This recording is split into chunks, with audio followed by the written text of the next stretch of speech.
Now all of you look at me and you call me crazy. The thing is, I'm not crazy. You just simply do not understand the demons that I fight inside every day.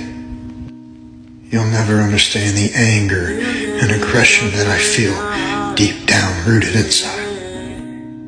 You see, this is all that I have. There is no plan B for me.